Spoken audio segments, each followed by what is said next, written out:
A king believed his own body was made of glass. This is the story of King Charles VI of France, a monarch who ruled with absolute power, yet lived in terror of shattering into a million pieces. By the end of this journey, you will understand the shocking truth behind one of history's most peculiar mysteries. We will explore the fragile mind of the king and the crumbling kingdom he ruled, uncovering how a single bizarre delusion can reveal the deepest fears of an entire age. What does it truly mean to be broken? He was known as Charles the Beloved, a young king crowned with the hopes of a nation resting on his shoulders.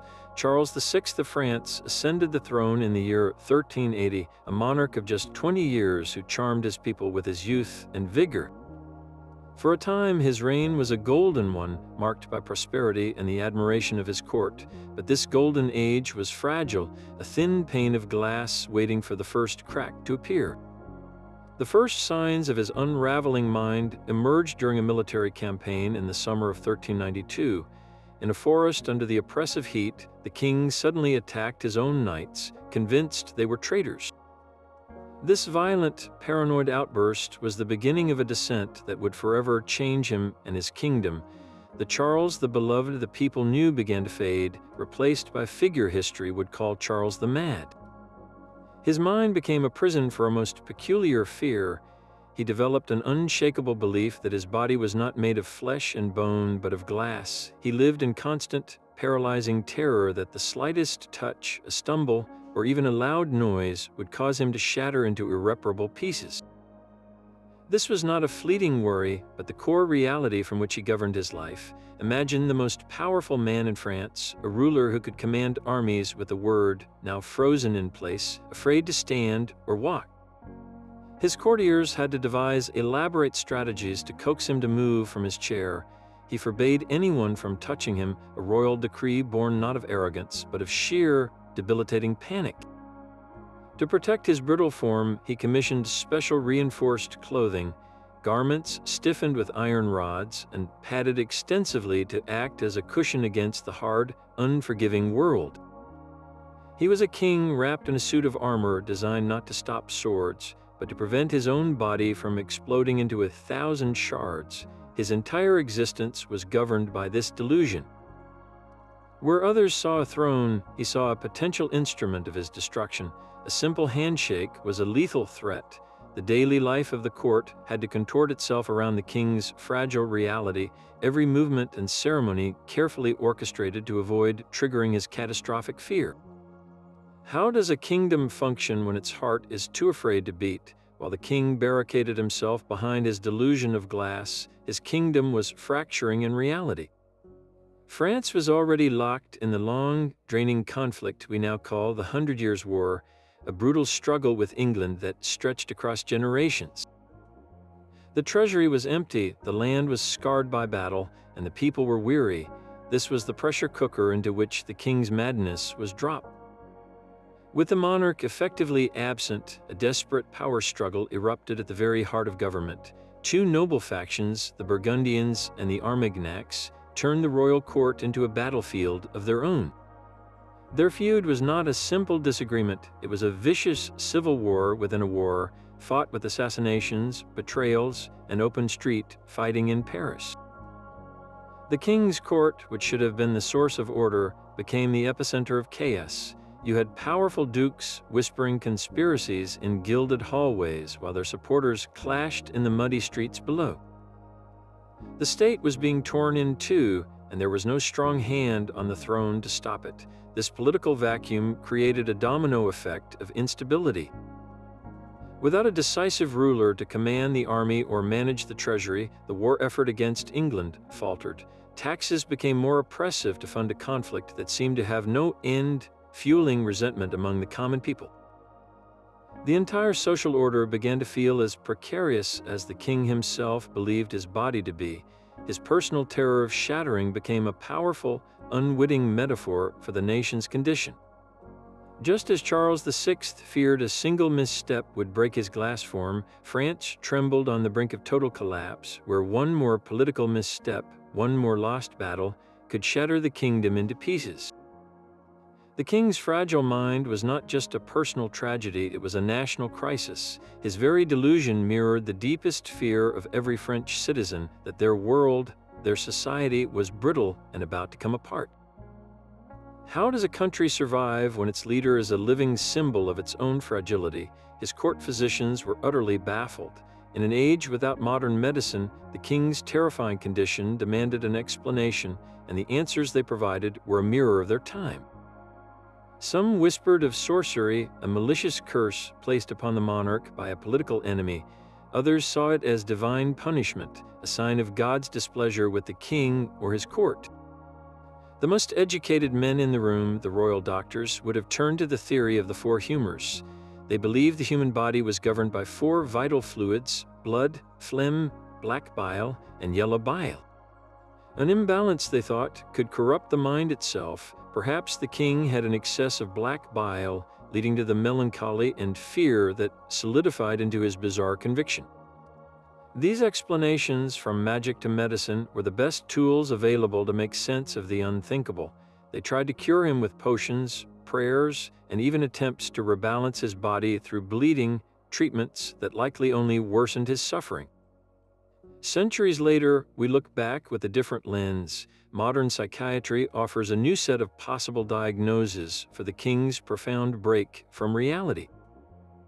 Many experts now suggest he may have suffered from schizophrenia, a severe mental disorder characterized by delusions and a disconnect from reality. His violent paranoia in the forest and his fixed, unshakable belief in a glass body fit this pattern perfectly. Others propose a severe anxiety disorder or a condition known as delusional disorder, where a person holds a single, false belief with unshakable conviction, even in the face of clear proof. His specific fear was not unique either. The glass delusion is a well-documented phenomenon in historical medical texts, a specific type of somatic delusion where a person believes they are made of glass and in danger of breaking. For a king like Charles VI, whose every move was scrutinized and whose body was a symbol of the state itself, this particular delusion feels tragically symbolic. His mind constructed a physical manifestation of his own fragility, and the immense pressure he was under was his broken mind trying to make sense of a world that was, in fact, shattering around him. The mystery of his condition endures, a puzzle from the past that continues to challenge our understanding of the human mind. King Charles VI was far from alone in his torment.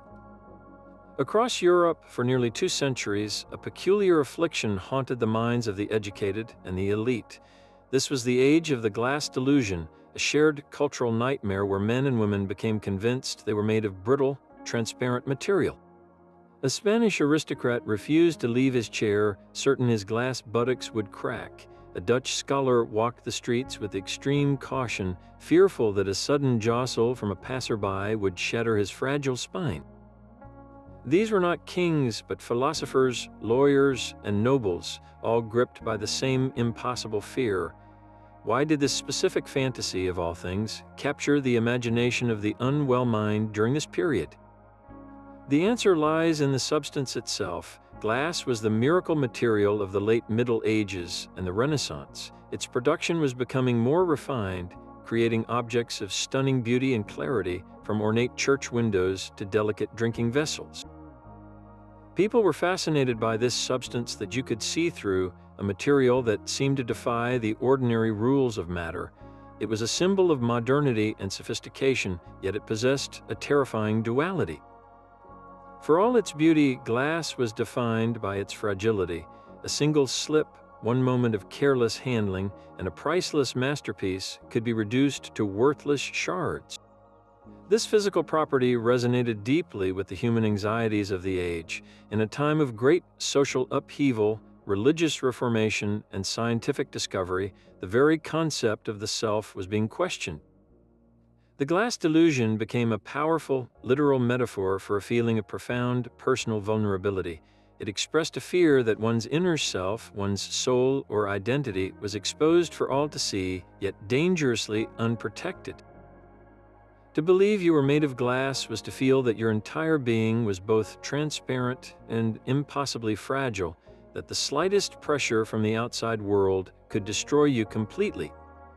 The delusion was a physical manifestation of a spiritual and psychological crisis, a broken reflection of an era grappling with its own instability. The story of the Glass King is a profound tragedy, a tale where a man's internal fracture became the reflection of his kingdom's collapse. For 30 long years, Charles VI ruled a France that was tearing itself apart, all while imprisoned within the invisible walls of his own mind.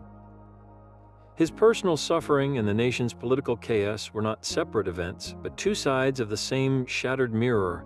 His reign forces us to reconsider the very nature of power, revealing that the strongest throne is useless if the mind seated upon it is under siege. We see a history of mental health understood not as illness, but through the desperate lenses of curses and imbalanced humors, a time when the only treatments available were as likely to harm as to heal. And yet, his story is also a haunting testament to the mind's incredible capacity for survival. His glass delusion was not mere madness, it was a complex, self-created fortress. It was a mechanism that gave a tangible, manageable form to the immense and otherwise unbearable pressures of his crown, his wars, and his failing state. He could not control a civil war, but he could control how he sat in a chair to avoid breaking. In a world gone mad, his bizarre belief was a desperate attempt to impose his own order. His life asks us a difficult, lingering question. What are the modern equivalents of the glass delusion? In our own age of overwhelming stress and constant visibility, what intricate psychological fortresses do we build to survive? What fragile, transparent fears do we carry, convinced that one wrong move will cause our entire world to shatter? The story of the king made of glass is not just a relic of the past, it is a mirror held up to our own fragility. We would love to hear what you think. Share your theories on this historical mystery and your reflections on our modern glass delusions in the comments below.